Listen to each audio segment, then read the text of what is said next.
Meskipun belum menjadi sotapana sekalipun, dalam hidup sekarang kita tidak mungkin jatuh di alam menderita. Kenapa?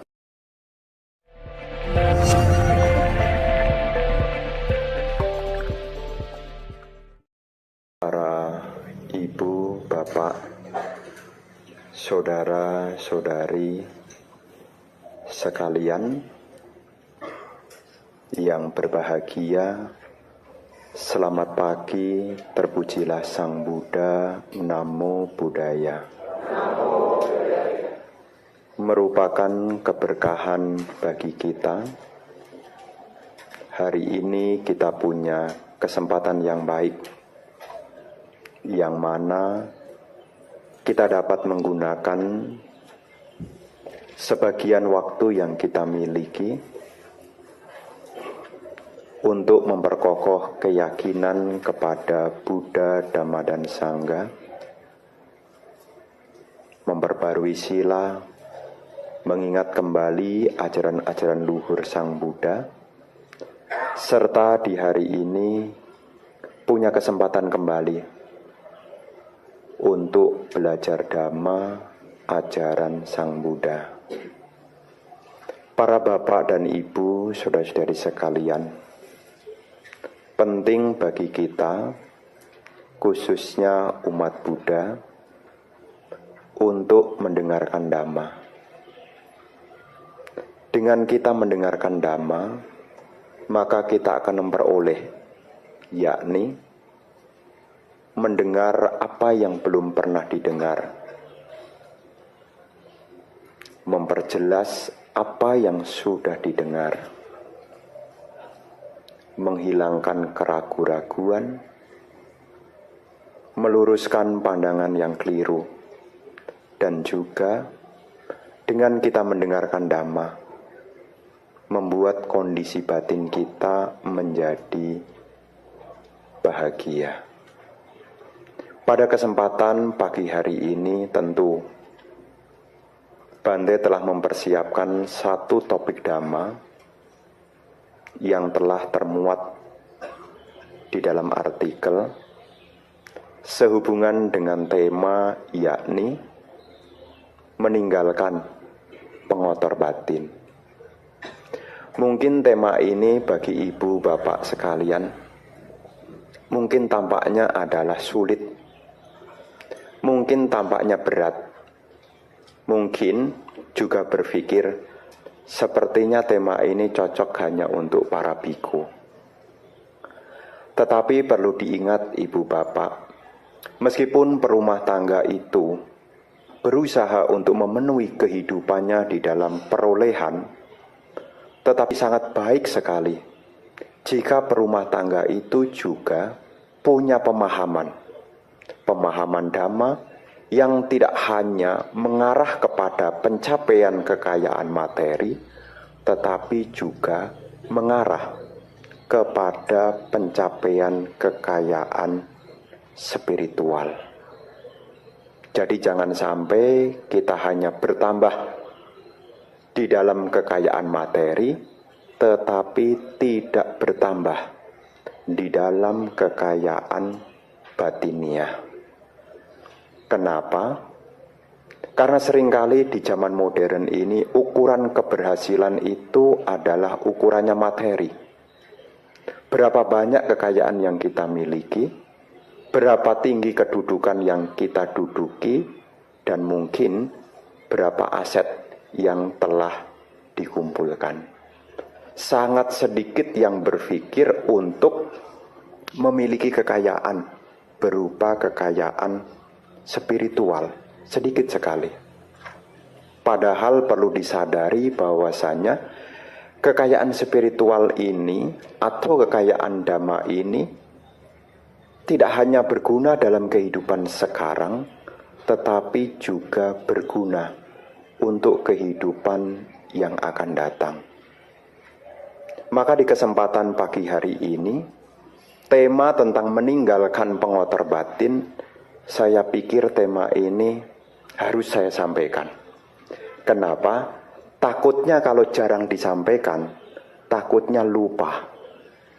Karena biasanya kalau jarang dibuka, jarang diingatkan, lama-lama akan dilupakan.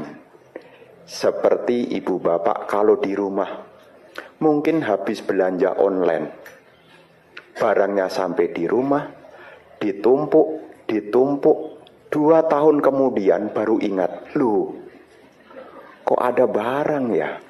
Kenapa bisa ketinggalan? Kenapa bisa terlupakan? Karena kita jarang membukanya. Demikian pula dalam perjalanan kehidupan kita yang tidak panjang ini.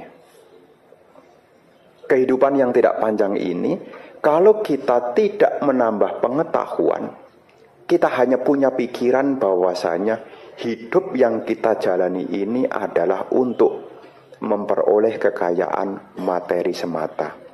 Apakah salah, Bante? Ya, tentu tidak ada yang salah. Hanya sangat disayangkan kalau dalam hidup ini tidak punya kekayaan spiritual. Apalagi dalam mengumpulkan kekayaan itu dilakukan dengan berbagai cara, termasuk sodok menyodok, cubit mencubit, akhirnya sakit hati dan terbawa sampai mati. Harta tidak dibawa mati, sakit hati terbawa sampai mati. Rugi, tidak bisa ngajak-ngajak. Ya. Mungkin kita dalam hidup ini kadang-kadang perlu disampaikan hal ini.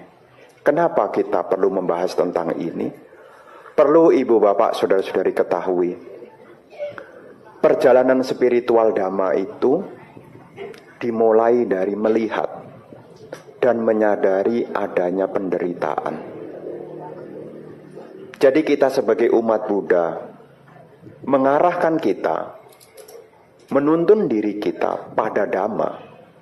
Itu sesungguhnya ketika kita melihat dan menyadari adanya penderitaan. Penderitaan itu apa? Penderitaan adalah adanya rasa tidak nyaman, baik itu secara fisik maupun batiniah. Jadi penderitaan itu adalah adanya rasa tidak nyaman, baik itu secara fisik maupun batiniah. Rasa tidak nyaman itulah yang ditandai sebagai penderitaan. Jadi setiap saat kita ini menderita. Ditandai oleh apa? Ciri dari penderitaan itu ditandai dengan ketidaknyamanan. Derita itu tidak usah menunggu yang akan datang. Sekarang kita juga sudah menderita. Tandanya apa, Bante? Tidak nyaman. Buktinya ketika Anda mendengarkan pembabaran Dhamma di sini, nanti tunggu waktunya. Anda akan rubah-rubah postur duduk Anda. Anda rubah-rubah postur duduk Anda. Pernah kita menyadari? Kenapa kita merubah postur duduk kita?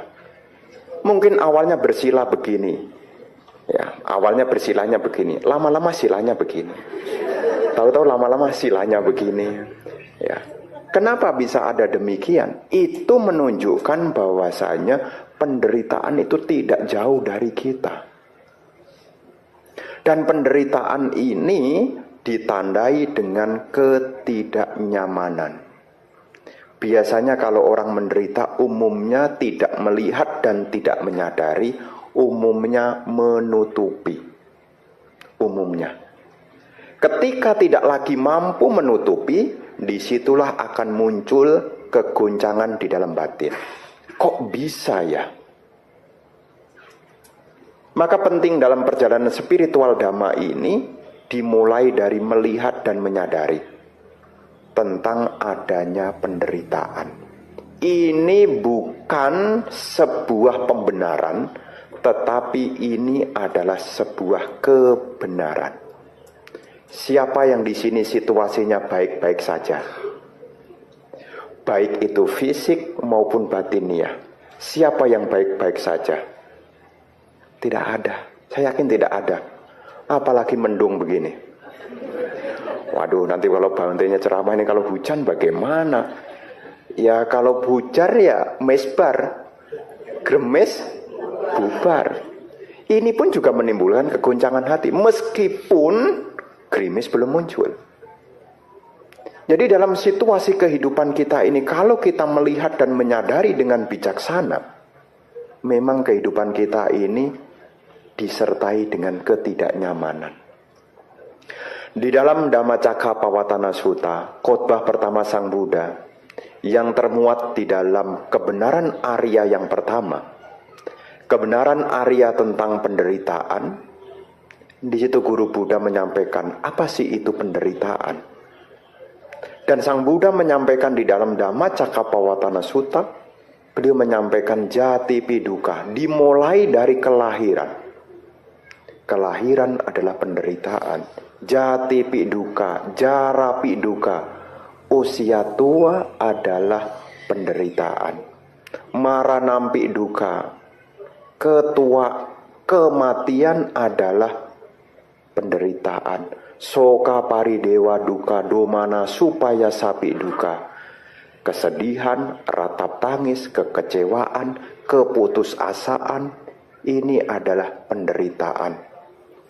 Apiehi sampayogo duko, piehi wipayogo duko. Berkumpul dengan yang dibenci, penderitaan. Berpisah dengan yang dicintai, penderitaan. Tidak tercapai yang dicita-citakan juga penderitaan. Singkatnya, 5 gugusan penyebab kemelekatan adalah penderitaan. Ada yang bertanya, Bante, kehidupan saya ini menderita, apakah ini sebuah ujian? Kalau ujian, kapan selesainya? Rasa tidak nyaman itu ada dalam diri saya, baik itu fisik, baik itu batin, ada dalam diri saya. Apakah penderitaan yang saya alami ini adalah ujian? Secara Buddhis, kita tahu bahwasanya sabe sangkara anicca. Sabe sangkara anicca, segala bentukan itu tidak kekal adanya. Yada panyaya pasati, ia yang bijaksana. Ketika ia melihat bahwasanya segala bentukan ini tidak kekal adanya, disitulah akan mulai muncul kejenuhan pada penderitaan. Jadi, ketika kita menderita, apakah itu berpisah dengan yang dicintai, apakah itu berkumpul dengan yang dibenci, ini bukan sebuah ujian. Tetapi kita harus sadar semua yang terbentuk ini tidak kekal. Jadi penderitaan yang kita alami ini dari mana? Dari ketidakkekalan. Jasmani yang kita miliki ini jadi tua. Siapa yang tua baik-baik saja? Rasanya saya makin tua makin enteng loh Bante. Siapa di antara kita makin tua makin enteng? Makin tua makin berat. Kok tahu Bante? Apakah berat dosanya Bante? Enggak. Kita bisa lihat kalau kita tua berat. Buktinya apa? Semakin tua jalannya semakin pelan. Pelan itu ya berat. Kenapa ada kondisi yang demikian? Ini juga karena ada bentukan. Tubuh yang kita miliki ini juga dari bentukan Ibu Bapak. Ada unsur tanah, ada unsur air, ada unsur api, ada unsur udara. Kalau unsur tanahnya terlalu dominan, maka tubuh kita jadi berat. Kalau unsur anginnya jadi kurang, juga jadi berat juga. Maka tubuh yang kita jalani ini demikian.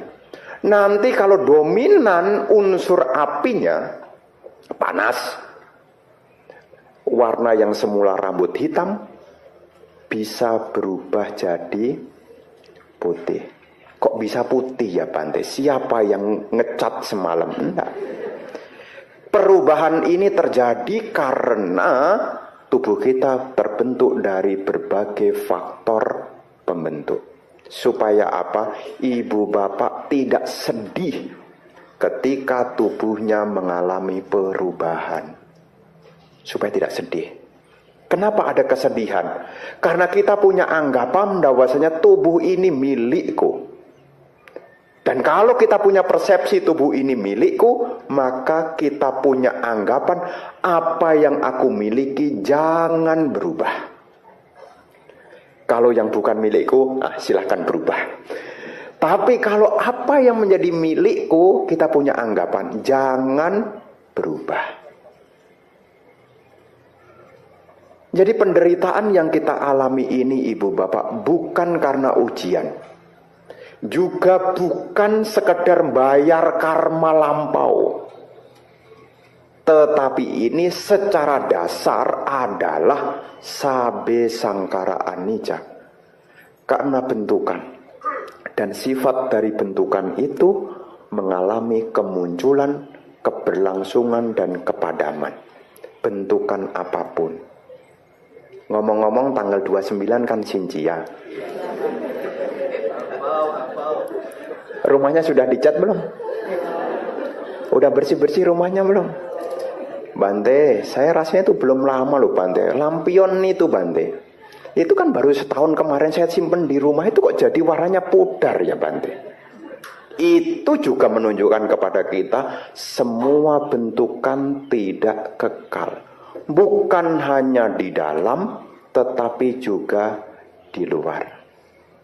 Termasuk yang besok bajunya pakai baju merah, itu nanti juga rambutnya warna putih. Meskipun 10 tahun yang lalu masih hitam. Kok bisa berubah ya Bante? Karena kita ini ibu bapak terkondisi dari berbagai faktor pembentuk. Dan ciri dari faktor pembentuk ini tidak kekal adanya. Kalau itu tidak kekal, maka akan diikuti dengan ketidaknyamanan. Terus bagaimana Bante? Supaya penderitaan ini bisa diselesaikan. Ada kabar baiknya.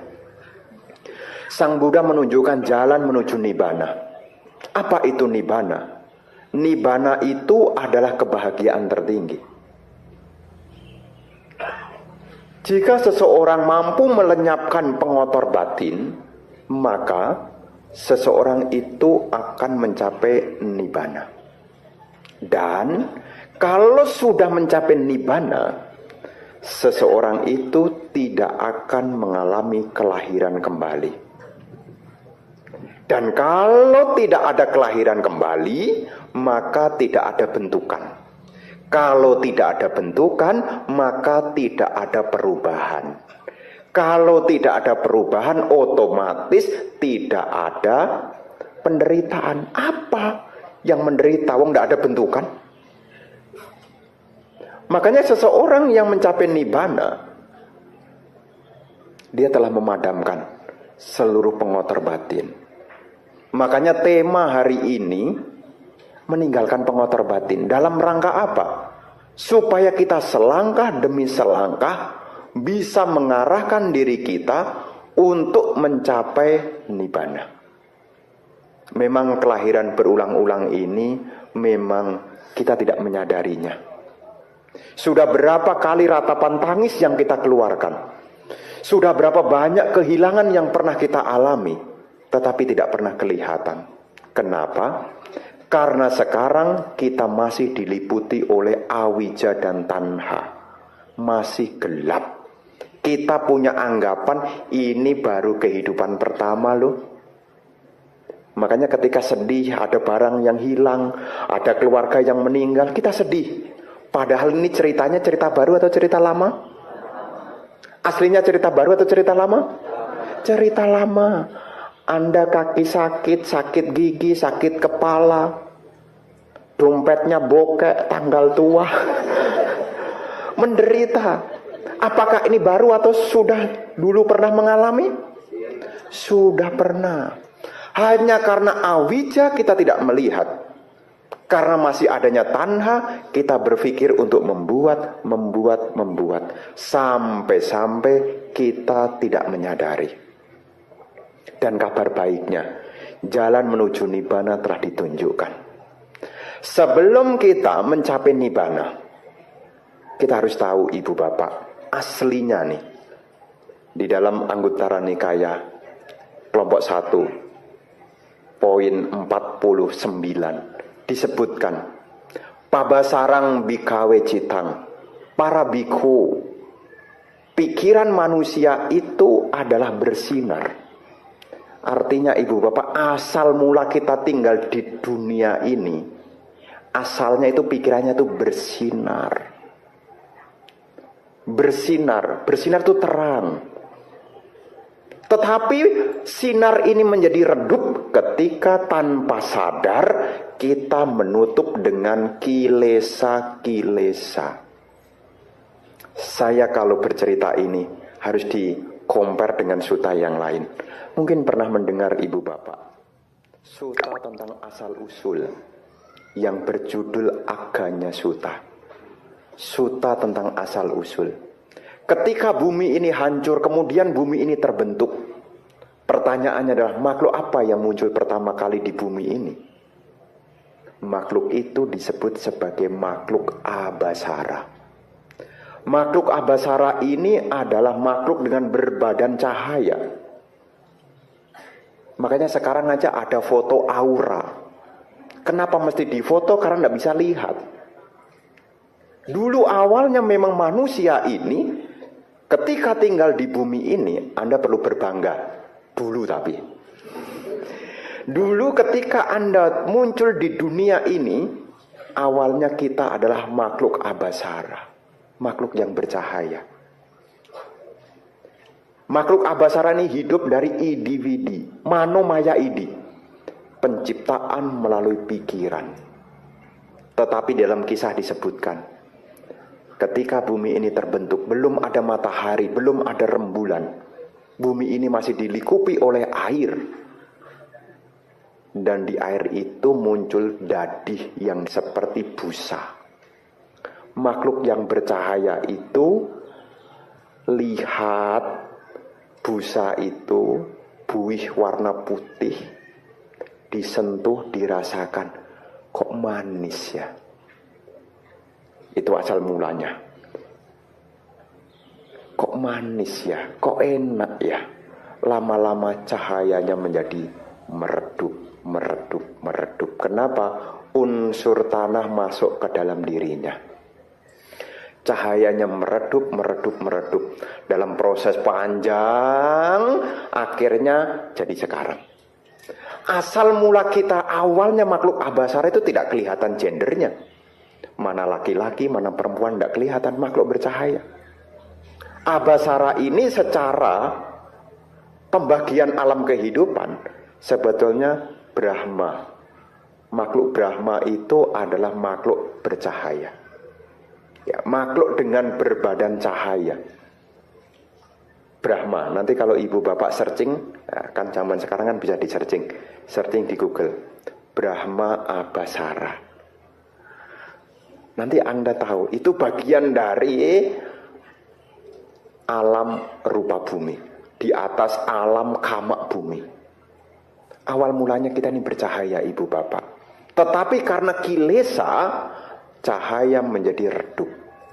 Dan Sang Buddha mengajarkan Dhamma ini supaya kita juga memiliki cahaya kembali hingga akhirnya kita dapat menutup penderitaan ini. Bapak dan Ibu, saudara-saudari sekalian, aslinya pikiran kita ini bersih. Aslinya. Ya ibaratnya kalau zaman sekarang istilah mungkin lebih populer itu diamond. Ya permata. Permata tapi masih sembunyi di dalam batu. Dan batunya tidak kelihatan. Dan tidak ada orang yang membelah, tidak ada orang menggosok, maka batu permatanya tidak kelihatan. Di dalam diri kita ini aslinya adalah sesuatu yang bersih. Kalau kesucian itu tidak bisa dicapai, Sang Buddha tidak akan mengajarkan. Kalau pencapaian kesucian itu tidak bisa dicapai, Sang Buddha tidak akan mengajarkan. Akhir penderitaan kalau tidak bisa dicapai, Sang Buddha juga tidak mengajarkan. Tetapi karena akhir penderitaan ini bisa dicapai, maka Sang Buddha mengajarkan.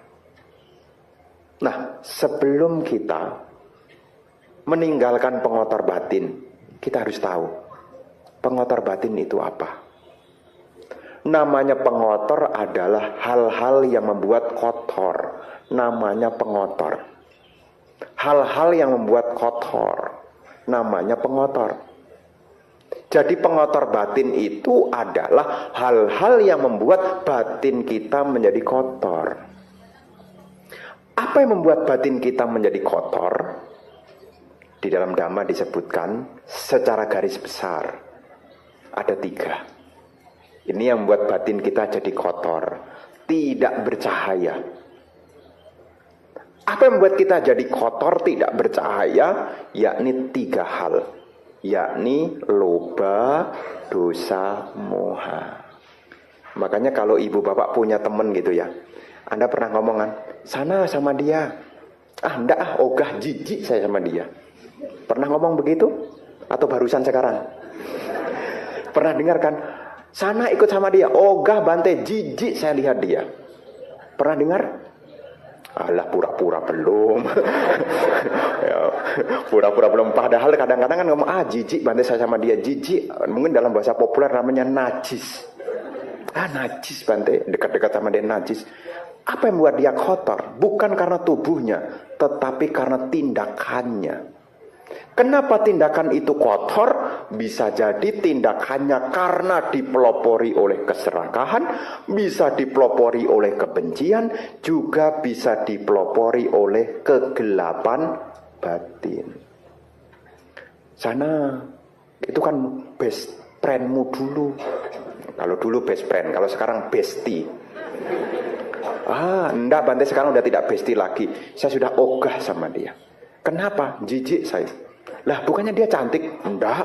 Itu kan permukaan Bante. Bante tahu enggak hatinya? Nah, mulai curhat ini. Mulai curhat nih. Mulai curhat. Di situ ibu bapak, kenapa seseorang bisa dinilai jijik, kotor? Bukan karena penampilan, tetapi karena kualitas batin yang dimiliki itu sangat rendah. Apa yang membuat seseorang itu jadi rendahan? Ya 3 hal ini, yakni keserakahan, kebencian, dan juga kebodohan batin. Apa itu keserakahan? Keserakahan itu adalah keinginan yang berpusat pada diri sendiri. Ingin bersenang-senang, ingin memiliki, tidak peduli dengan yang lain. Egosentris, mementingkan diri sendiri. Kalau ini nikmat, maka tidak akan pernah saya bagi pada siapapun. Makanya ciri orang yang serakah itu sulit untuk berbagi. Jadi ini yang membuat seseorang jadi kotor, karena keserakahan. Keserakahan itu cirinya adalah pengennya senang, dan kalau itu menyenangkan kemudian diklaim itu milikku. Dan kalau itu sudah milikku, maka sulit bagi orang itu untuk berbagi. Diceritai tentang kebajikan berdana. Berdana itu adalah perbuatan baik. Kalau orang berdana itu akan banyak teman. Orang berdana itu akan dihormati. Orang kalau berdana itu akan punya nama baik. Meskipun sudah dipromosi begitu, hatinya tetap mengatakan tidak. Kamu aja kalau mau berbuat baik, ngapain ngajak-ngajak saya? Kenapa? Karena diri seseorang itu diliputi oleh keserakahan. Jadi keserakahan ini ibu bapak yang buat kita jadi kotor. Pernah punya saudara yang serakah? Pernah punya saudara yang serakah? Pengennya itu menerima, kalau giliran berbagi banyak alasannya. Ya dalam hati jawabannya, ada Bante. Itu ada itu. Itu sudah malah bukan tetangga lagi, sedarah loh Bante. Saya jago heran loh Bante. Padahal papa mama itu sama, ngajarnya juga sama. Kok bisa ya Bante? Kok kikirnya sampai begitu ya? Padahal papa mama itu Bante sudah didik dari kecil. Apa ini sudah bawaan lahir Bante? Dia tidak mendengarkan Dhamma. Bahaya-bahaya dari keserakahan tidak diketahui. Jadi orang ini bisa redup, tidak bercahaya ketika ditutupi oleh keserakahan. Apalagi yang kedua, yaitu dosa. kebencian. Batin kita menjadi kotor karena ada pengotor batin berikutnya yang disebut dengan kebencian. Apa itu kebencian? Kebencian adalah adanya rasa menolak. Kalau ibu bapak punya keinginan tidak terpenuhi, Anda punya keinginan tidak terpenuhi, kira-kira hati Anda bagaimana? Seneng atau jengkel? Seneng atau jengkel? Yang lain mendapat sesuatu, Anda sudah ngantri tapi tidak dapat, kira-kira bagaimana? Yang lain sudah makan McD. Biasanya kalau di wihara ada hari-hari minggu keberapa ada bagi-bagi McD, sudah ngantri. Tahu-tahu sudah ngantri, habis. Kira-kira bagaimana? Muncullah di situ yang namanya kebencian, jadi kotor hati kita. Padahal kita datang ke wihara untuk mendengarkan dhamma, bukan ngantri untuk dapat. Tapi yang namanya pengotor batin itu bisa muncul. Kayaknya pengurusnya sentimen dah sama saya. Bukan sentimen, tapi karma baikmu sudah habis. Ya. Jadi kadang-kadang munculnya pengotor batin yang kedua ini bisa muncul. Kapan? Ketika ibu bapak apa yang diinginkan tidak tercapai, Anda harus waspada. Karena kalau itu tidak diwaspadai, Anda akan menjadi gelap, makin gelap. Urusan itu diceritakan kemana-mana, kemana-mana, kemana-mana. Bukan Anda semakin terang, tetapi akan membawa pada kegelapan. Jadi yang kedua ini harus diwaspadai. Ini pengotor batin yang buat batin kita jadi kotor. Jadi orang jangan mudah marah, jadi orang jangan mudah benci. Nanti kalau ada suami, istri yang mudah marah, mudah benci, Anda tinggal ngomong, ingat loh ceramah Bante. Itu pengotor, sesuatu yang buat jadi kotor. Kalau yang namanya kotoran itu tetap tidak nyaman, sekecil apapun. Anda pernah makan daging rendang? Konsumsi di sini dapat rendang enggak ya? Kadang-kadang kita makan rendang itu, ketika dikunyah-kunyah kemudian nempel di sela-sela gigi. Kira-kira ketika nempel di sela-sela gigi rendang itu, mungkin masaknya mungkin kurang lunak kali ya, digigit nyantol, nyempit di sela-sela gigi, kira-kira nyaman enggak? Enggak. Seperti itulah kalau ada noda yang nempel, kalau direnungkan itu juga tidak nyaman. Ini bukan jadi keberkahan, ini jadi masalah. Kalau Anda makan rendang, rendangnya nempel, Anda kemudian kan usul minta yaitu tusuk gigi. Sudah dicongkel-congkel, tidak lepas-lepas. Anda tidak mungkin berkata, aduh karma baik, ini kenang-kenangan dari restoran. Tidak mungkin. Anda pasti akan cari toilet, kemudian Anda pasti bersihkan di situ. Kenapa? Karena Anda menyadari tentang ketidaknyamanan. Kebencian itu juga tidak nyaman, kemarahan itu juga tidak nyaman. Jadi tolong ibu bapak, selain berlatih untuk mengurangi keserakahan, tolong berlatih juga jangan mudah marah dan benci. Dikit-dikit marah, dikit-dikit benci. Kayaknya umat Buddha enggak lah ya. Enggak ada kan? Enggak ada kan? Nah, bagus. Berarti pendidikannya berhasil. Jangan dikit-dikit marah, jangan dikit-dikit benci. Ini adalah pengotor batin. Sang Buddha sebutkan kok. Itu sebutkan. Selain ada dosa, yang ketiga adalah moha. Dan moha ini juga membuat batin kita menjadi tidak melihat. Kita tidak sadar kalau kita sedang serakah. Kita juga tidak sadar kalau diri kita sedang membenci. Itulah gunanya kita mendengarkan dhamma, supaya kita punya pola yang berubah. Yang dulunya serakah menjadi tidak serakah, yang dulunya gampang marah, gampang benci, berubah menjadi tidak gampang marah, tidak gampang membenci. Nah, dalam diri kita ini Bapak Ibu Saudara-saudari sekalian, yang namanya pengotor batin itu dalam bahasa Pali disebut sebagai kilesa. Dalam diri kita ini sebetulnya dibagi menjadi 3. Ada yang jenis pertama, namanya witakhama kilesa. Witak kama kilesa ini adalah pengotor batin yang sudah muncul di permukaan. Jadi kelihatan. Ya. Contohnya apa? Di sini adalah pelanggaran-pelanggaran sila. Ini disebut sebagai witak kama kilesa. Tutur kata yang buruk, perilaku yang buruk. Singkat kata, pelanggaran-pelanggaran kemoralan Buddhis. Membunuh, mencuri, berasusila, berbohong, minum minuman keras. Ini disebut sebagai witak kama kilesa. Kira-kira kalau ada orang yang melanggar salah satu dari 5 ini, kira-kira dipuji atau dicela? Membunuh, mencuri, asusila, gampang bohong, minum minuman keras, kira-kira dipuji atau dicela? Dicela. Kenapa dicela? Karena tidak indah. Kenapa tidak indah? Ya kotor. Maka yang pertama ini disebut sebagai witak kama kilesa. Pengotor batin yang kelihatan di permukaan sudah kelihatan. Sudah kelihatan. Kemudian yang kedua pariyutthana kilesa.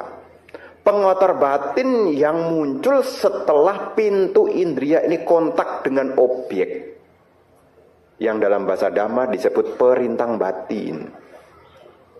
Kalau ibu bapak kontak mata, lihat bentuk, ada kesadaran penglihatan, yang dilihat adalah sesuatu yang indah, yang menyenangkan, itu akan memunculkan yang disebut dengan kama canda, nafsu kesenangan.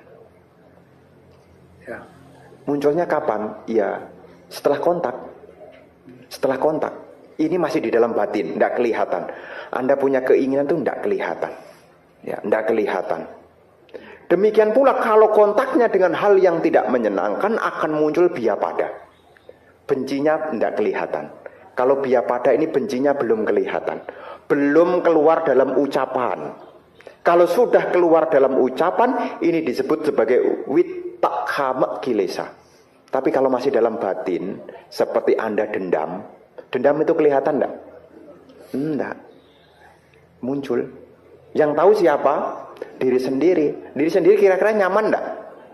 Enggak nyaman. Mau puja bakti ternyata ada saingannya.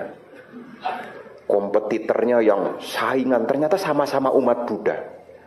Masuk ke Dhammasala, lihat sandalnya. Baru lihat sandalnya, belum lihat wajahnya loh. Lihat sandalnya, sudah kecium aromanya. Aku tidak suka.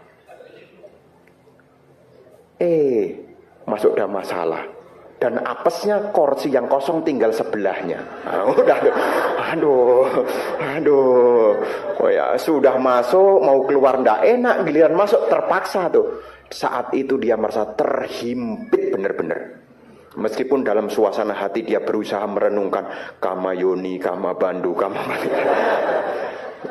Jadi yang namanya pengotor batin ini ibu bapak, meskipun tidak kelihatan, ini pun juga menimbulkan ketidaknyamanan. Pariyutthana ini pengotor batin dalam diri kita yang belum naik ke permukaan. Ya. Dan yang ketiga adalah anusaya kilesa, pengotor batin yang masih tidur. Ya, dia belum. Ya. Baru setelah kontak seperti tadi, dia baru ngikuti.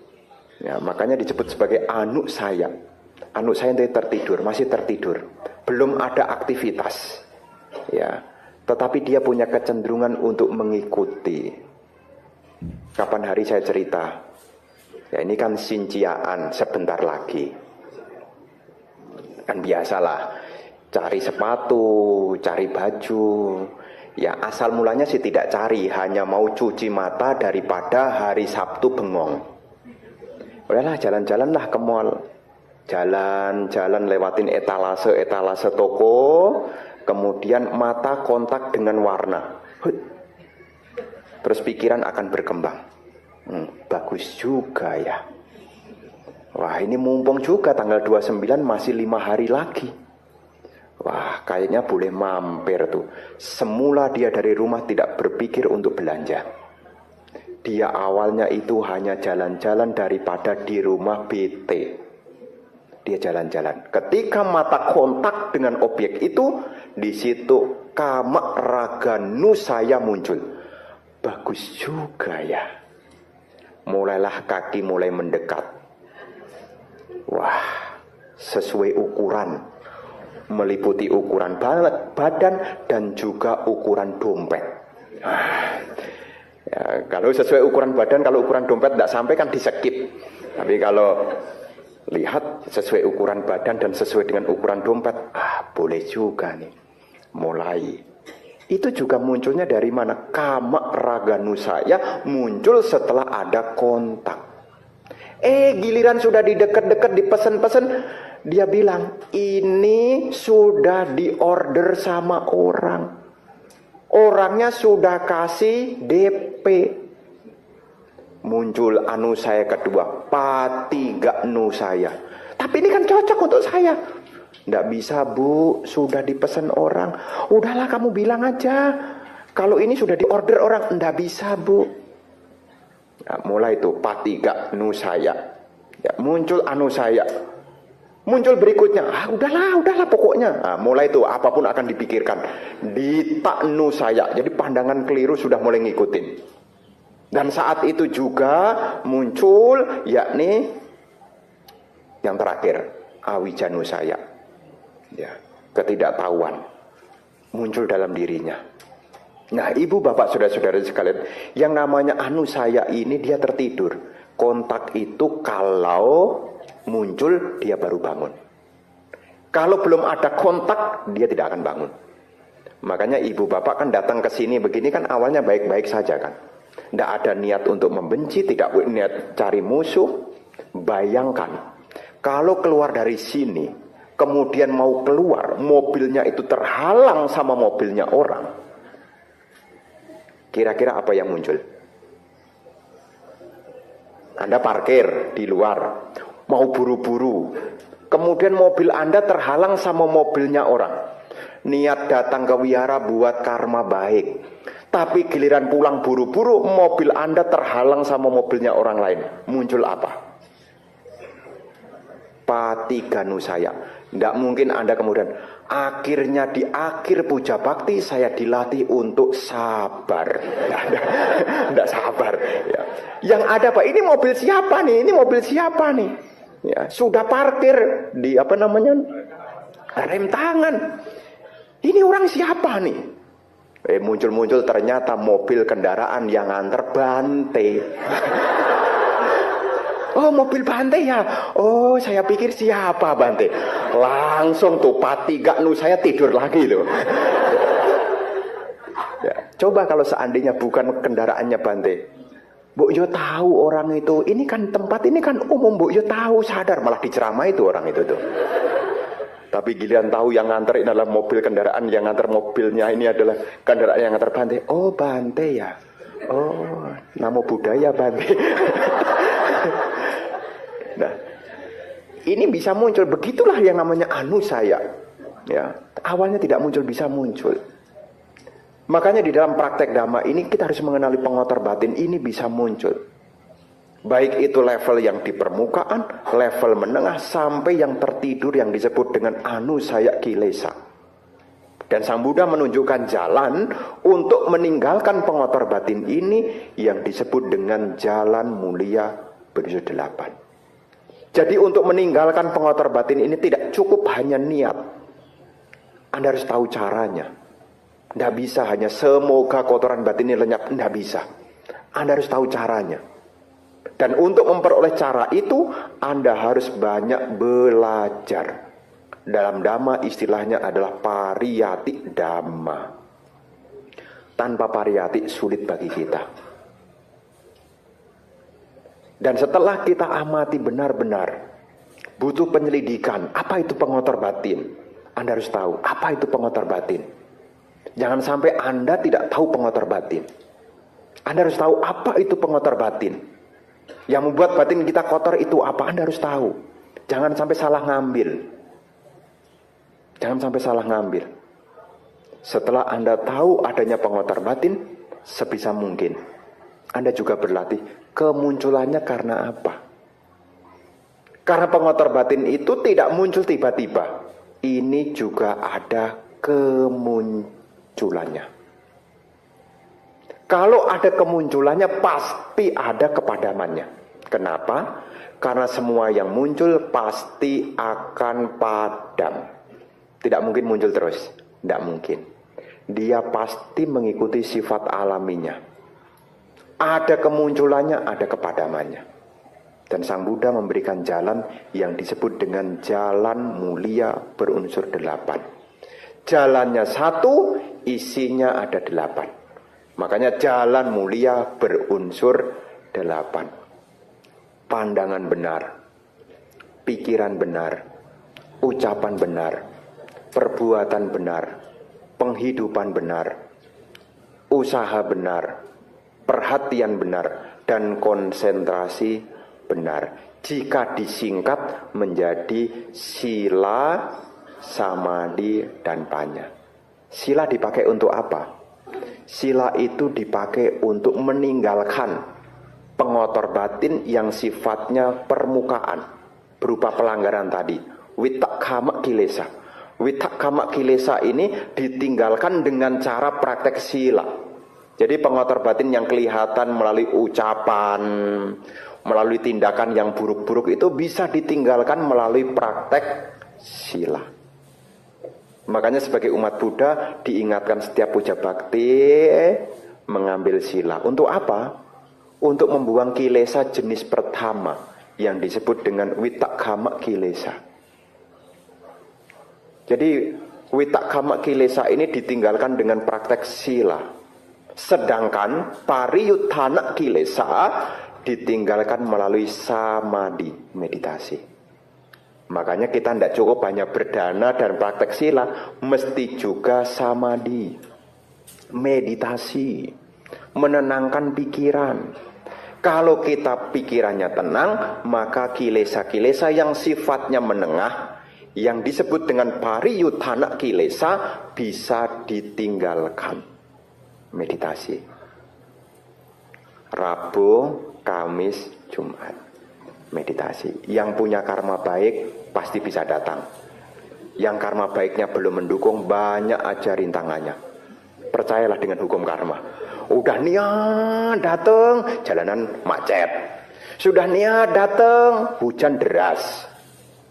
Biasanya kalau hujan deras kan semangatnya kan semangat kerupuk ya. Hujan deras, enggak jadilah. Ya. Jadi yang namanya kedua pariyuttana kilesa ini ditinggalkan melalui praktek samadhi. Dan anusaya kilesa, pengotor batin yang sifatnya halus, ditinggalkan melalui pengembangan kebijaksanaan. Ini praktek vipassana. Ya, vipassana. Kalau seseorang punya kebijaksanaan, seseorang itu akan melihat dengan jelas kebenaran hakiki. Dia sadar dengan pasti bahwasanya segala bentukan maupun bukan bentukan ini bukan milikku, bukan aku, bukan diriku. Bayangkan ibu bapak, kalau orang itu sudah sadar dengan jelas bahwasanya ini bukan milikku, ini bukan aku, ini bukan diriku, kira-kira dia melekat enggak? Dia melekat enggak? Tidak. Kenapa? Karena dia tidak mengklaim ini sebagai milikku. Kalau dia mengklaim sebagai milikku, dia akan genggam.